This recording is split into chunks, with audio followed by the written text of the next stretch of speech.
There comes a point in life when you have to stop showing up to every battle you've been invited to, not because you're scared, not because you're weak, but because you finally realize not everything deserves your energy. I want to talk to the one who's been fighting battles in their mind, in their home, in their job, in their relationships, feeling like you're always one moment away from breaking down or blowing up. Let me tell you, this peace is not passive. It's powerful. Staying calm in chaos isn't denial. It's discernment. Because if the enemy can't destroy you, he'll distract you. And if he can't distract you, he'll try to disturb you. But when you are rooted in the truth that God is fighting for you, you don't have to lose your voice trying to explain yourself. You don't have to defend your position or fix what's out of your hands. Some of us are losing sleep trying to fix what only God can heal. You're tossing and turning over things God already said. Cast that on me. Let me be real with you. The hardest part of faith isn't believing in God's power. It's waiting for him to move. But I need you to understand this. God does his best work behind the scenes.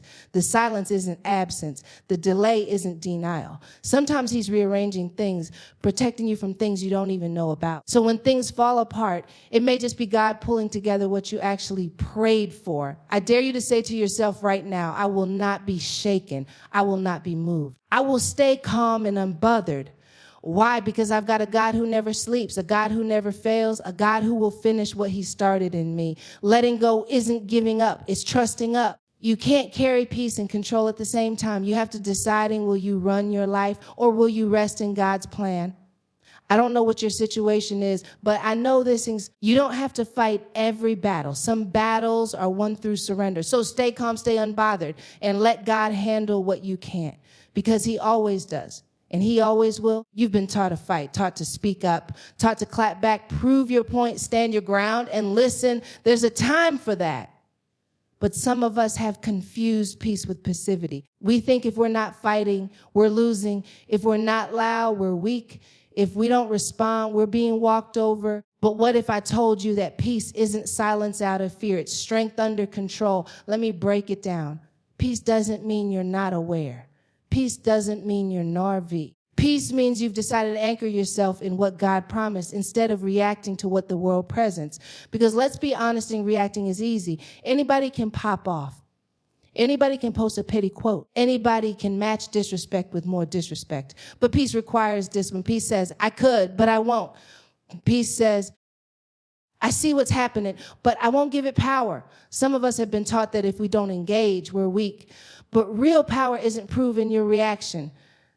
It's revealed in your restraint. The most dangerous believer is not the loudest one in the room, but the one who's learned how to be still, because stillness is not an activity. It's intentionality. It means I'm choosing to believe that my silence can speak louder than my stress. It means I don't have to be triggered every time something tries me, because I've already been trained by pain, trained by failure, trained by disappointment, trained by those late nights when you cry, but still got up and showed up, trained by grace. So now you move different, not because life got easier, but because you got wiser. You don't jump into every argument, every comment section, every unnecessary battle, because you've realized that some things just don't deserve your peace. Let's go even deeper. The Bible says in Exodus 14:14, the Lord will fight for you. You need only to be still. That stillness, that's not laziness. That's not carelessness. That's strategy.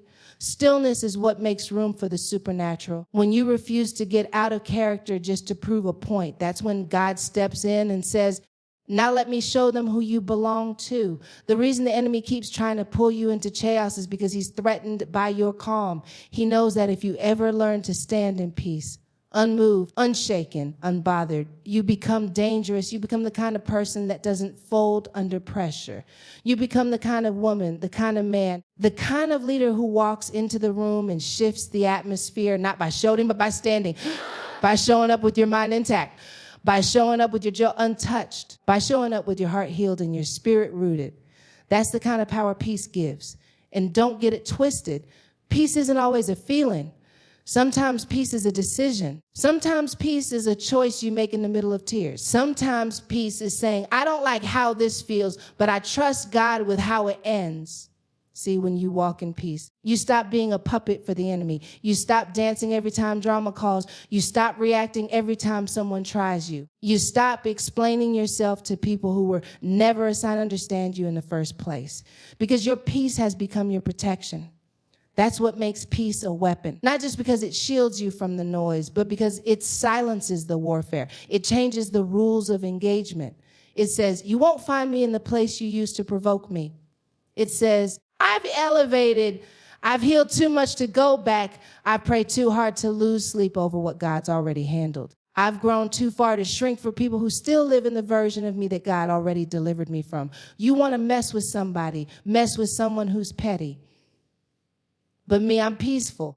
And peace doesn't mean I'm done. Peace means I've just begun operating on a different level. I don't need to fight flesh and blood when I've got the Spirit fighting for me. I don't need to lose my mind when I know God's already written the end of the story. I don't need to defend myself when I know the truth always finds its way to the surface. Because the truth is, peace isn't the absence of pressure. It's the presence of power in the middle of pressure. Yeah. And that power, it's divine, it's holy, it's tested. And once you found it, you never go back. Enemy isn't always after your stuff. He's not always after your money, your car, or even your relationships. Sometimes all he wants is your reaction. Because if he can get you to react, he can pull you out of alignment. If he can get you to respond out of emotion, he can disconnect you from your discernment. If he can bait you into the wrong conversation, he can block you from the right revelation. And we don't even realize how much power we give away. Every time we respond to something that didn't even deserve our attention, every time we get pulled into petness, every time we let offense move us out of position, every time we let our feelings lead instead of letting our faith speak. See, the enemy doesn't need to destroy your purpose. He just wants to distract you from it. Because when you're distracted, you're no longer dangerous. When you're distracted, you're reactive instead of strategic. When you're distracted, you're trying to fight what God already said. You don't even have to touch. That's my battle. But here's what God wants.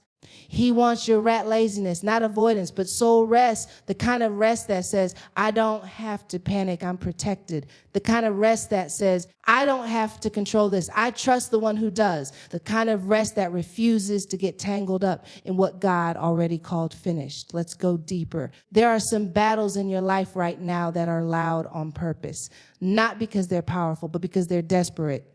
See, noise isn't always strength. Sometimes it's just a last attempt to shake you. That sudden chaos, that drama that just showed up out of nowhere. That person bringing up your past when you've clearly moved on. It's not random, it's targeted, because the enemy is hoping you'll react the same way you used to. He's hoping you'll go back to cussing, clapping back, cutting people off without closure, or walking around with bitterness dressed up as boundaries. But what if this time you didn't react? What if this time you paused instead of pounced? What if this time you prayed before you posted? What if this time you realized that silence isn't weakness, it's wisdom? Sometimes the most spiritual thing you can do is nothing. Nothing but wait. Nothing but breathe. Nothing but rest in the presence of a God who says, be still and know that I am God. Because knowing who God is will change how you respond to what life throws at you. When you know God is your defender, you don't waste energy trying to explain yourself. When you know God is your provider, you don't chase validation from people who didn't even see your value in the first place. When you know God is your healer, you don't lose sleep over what broke you. You let him build something new out of it. See, rest isn't just physical. It's spiritual. It's emotional. It's mental. It's a decision to say, I don't have to carry this. God can. I don't have to figure this out. God already has. I don't have to fight this one. God is handling it in the heavenlies. The problem is we're addicted to our own strength. We're so used to fixing, fighting, and forcing that we don't know how to just trust. We don't know how to sit down and let God show up. We keep trying to prove we're strong when God just wants us to be still.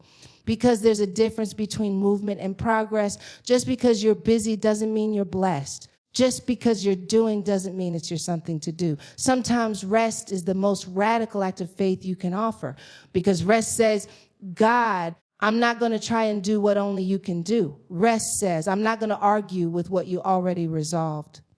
Rest says, even though it looks like nothing's happening, I believe everything is shifting in the spirit. You ever notice how Jesus never rushed, never panicked, never got flustered by the crowd or the critics or even the chaos, because he knew who he was and he knew who his Father was. And when you walk in that kind of clarity, you don't let everything get a reaction out of you. You don't chase rumors. You rest in truth. You don't fight shadows. You stand in light. You don't let emotional noise pull you away from spiritual peace. That's power resting in God. You stop acting like the battle is yours, and you start living like the victory is his, because the enemy wants your reaction, but God wants your rest. We live in a world obsessed with the visible. We want results we can see, progress we can measure, and blessings we can post. But the kingdom of God doesn't always operate in the spotlight. In fact, some of the most powerful moves of God happen when it looks like nothing is happening at all. Because God isn't insecure. He doesn't need an audience to be effective. He doesn't need applause to do miracles. He doesn't have to announce what he's about to do in order to do it. Sometimes God works in silence, works in secret. He works in the shadows. And if you're not careful, you'll mistake his quiet for his absence. You'll look around at your life and say, God, where are you? Why is everything stuck? Why does it feel like you're blessing everybody else while I'm just here waiting? But let me tell you, just because it feels slow doesn't mean it's stagnant. Just because it feels hidden doesn't mean it's hopeless. Because God does his best work in the background. Look at the seed. Before it becomes anything beautiful, it has to be buried, not seen, not celebrated, covered in dirt, pressed down, surrounded by darkness. But in that darkness, something holy begins to stir. In that hidden place, something sacred starts to break open. Because buried is not dead. Buried is planted. Some of you have been planted, but the enemy tried to convince you that you were buried.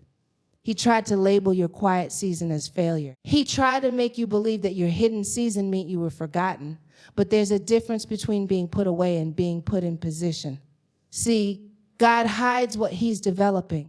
He protects what he's preparing. He shields what he's strengthening. You ever wonder why things slowed down just when you thought they were about to take off? Why the relationship ended just when it was starting to feel right? Why the opportunity closed just as you were about to step in? Maybe it wasn't rejection. Maybe it was redirection. Maybe it was God pulling you into the background because he knew the spotlight would hit too soon. Maybe he saw something ahead you didn't, and he said, let me work this out where you can't see it, so when it comes to pass, no one gets the credit but me, because some blessings can't be birthed in public.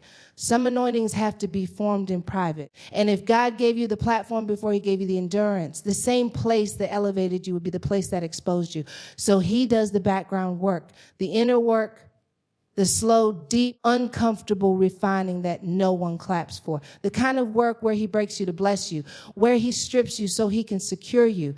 That's why the waiting season feels so frustrating, because waiting feels like wasting until you realize God doesn't waste anything. He's using delay. He's using the detour. He's using the quiet to detox your soul from performing and pretending. He's pulling you out of what was so he can position you for what will be. But let's be real. It's hard. It's hard to trust what you can't trace. It's hard to believe in a breakthrough when all you feel is breakdown. It's hard to stay faithful when it looks like your faith is falling flat. But faith isn't built in moments of clarity. It's built in seasons of confusion. Faith grows when you keep walking and God goes silent. Faith matures when you stay committed to process, even when the promise feels like it's on pause. You have to see it to believe it. You don't have to feel it to trust it. Because just like a good surgeon, God doesn't stop working when you fall asleep. He starts. Some of your greatest transformations are happening behind the curtain. Some of your most powerful breakthroughs are being prepared in rooms you haven't even stepped into yet. And just because you can't see the hand of God doesn't mean you can't trust the heart of God. That's what walking with God is. It's trusting that the same God who brought you out knows how to bring you in. The same God who opened one door knows when it's time to close another. The same God who started the work in you is faithful to complete it, even when you don't see it unfolding. God is not just a God of miracles. He's a God of moments.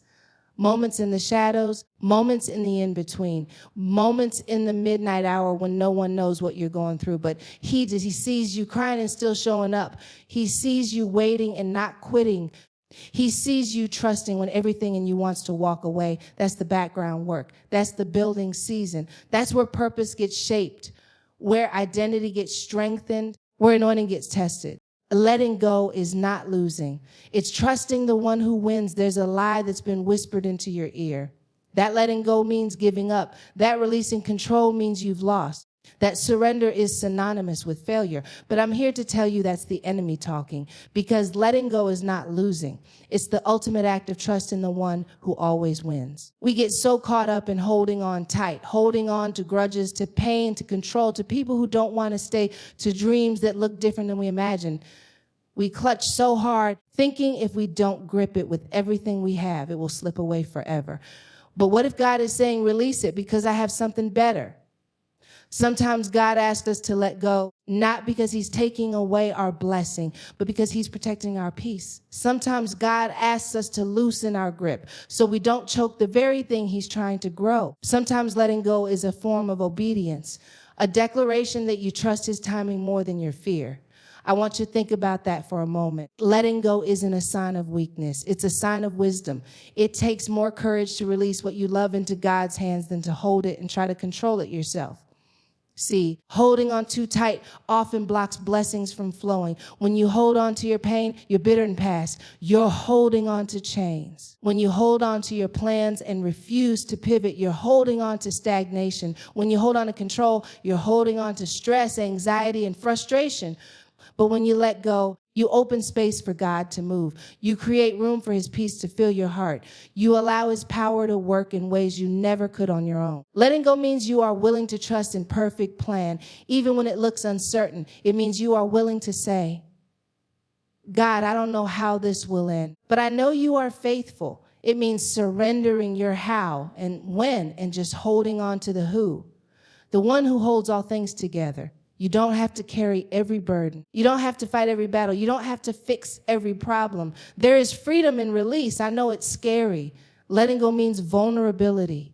Letting go means uncertainty. Letting go means risking the unknown, but it also means stepping into faith.